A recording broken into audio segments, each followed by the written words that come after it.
नमस्कार। आज का हमारा टॉपिक है यूरिक एसिड। यूरिक एसिड हमारी बॉडी का ऐसा वेस्ट प्रोडक्ट है जो हाई प्यूरिन फूड आइटम से फिल्टर होता है और यूरिन के थ्रू बॉडी से बाहर निकाल दिया जाता है। पर अगर किसी कारणवश यूरिक एसिड की प्रोडक्शन बॉडी में हाई हो या किडनीज इसे एप्रोप्रिएटली फ्लश आउट ना कर पाएं, तो यूरिक एसिड क्रिस्टल्स के फॉर्म में बढ़ने लगते हैं। फिर यही क्रिस्टल्स हमारी बॉडी के किसी भी जॉइंट पर अटैक करते हैं, जिससे कि वो पर्टिकुलर एरिया में joint pain, swelling, redness, loss of mobility जैसे सिम्टम्स दिखने शुरू हो जाते हैं। ये मेनली हमारे हैंड्स और लेग्स के जॉइंट्स पर ही अटैक करता है, जैसे कि टोज, एंकल्स, नीज, फिंगर्स, रिस्ट और एल्बोज।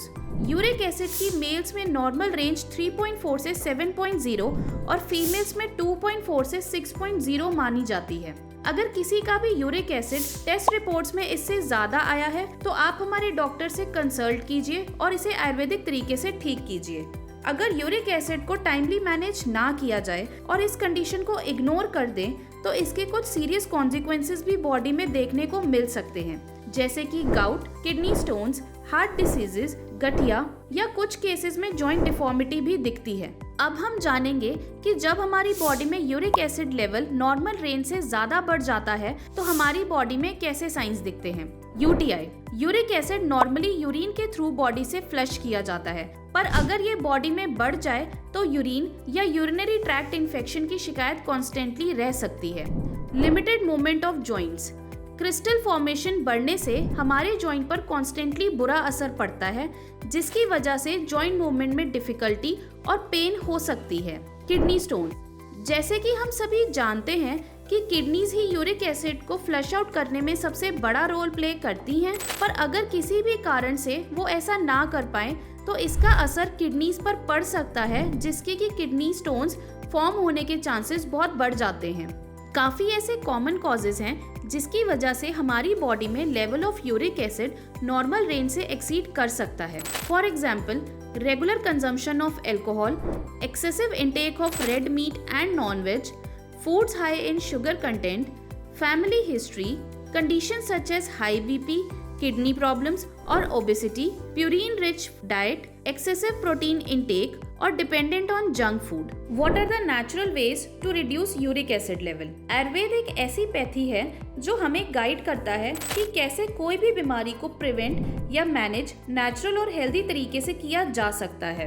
अगर हम यूरिक एसिड की बात करें तो कुछ सिंपल वेज हैं जिससे कि यूरिक एसिड नेचुरली समय के साथ कम होने लगता है। First, hydration. शरीर को अंदर से हाइड्रेटेड रखना बहुत जरूरी है। इससे excess uric acid crystal urine के थ्रू फ्लश आउट करने में किडनीज को हेल्प मिलती है। कोशिश करें कि 8 से 10 गिलास पानी जरूर पिएं। लिक्विड इनटेक पूरा करने के लिए डिफरेंट डिटॉक्स वाटर जो कि आयुर्वेद में एडवाइस किए जाते हैं उसका भी सेवन कर सकते हैं। सेकंड, डाइट यानी आहार का यूरिक एसिड लेवल के साथ डायरेक्ट कनेक्शन है, इसलिए बॉडी को हेल्दी रखने के लिए बैलेंस डाइट बहुत इम्पोर्टेंट है। कुछ ऐसे डाइटरी एडजस्टमेंट्स हैं जो यूरिक एसिड पेशेंट्स को करना बहुत ज़रूरी है, जैसे कि दालें और स्प्राउट्स का सेवन कम करें। इसकी जगह सर्टेन फ्रूट्स, वेजिटेबल्स और होल ग्रेन्स को अपनी डाइट में ऐड करें। इस तरह के आहार से यूरिक एसिड सॉल्युबल फॉर्म में इजीली कन्वर्ट हो जाएगा और बॉडी से फ्लश आउट करने में आसानी होगी। Third, choosing a healthy way of living यानी अच्छा विहार। अपनी दिनचर्या को प्रोडक्टिव और बैलेंस बनाने से यूरिक एसिड को मैनेज करना बहुत इजी हो सकता है, जिससे हार्ट रेट इंक्रीज हो, जैसे वॉकिंग, स्विमिंग और रनिंग।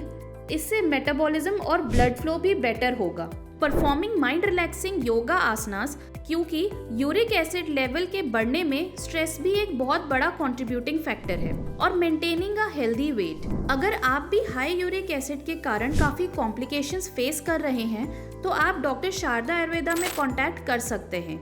हमारे डॉक्टर्स आपकी प्रॉब्लम के रूट कॉज तक बीमारी को डायग्नोस करेंगे और फिर आपको सही ट्रीटमेंट गाइड करेंगे। किसी भी तरह की जानकारी या अपॉइंटमेंट बुकिंग के लिए आप हमें नीचे दिए गए नंबर्स पर कॉन्टैक्ट कर सकते हैं।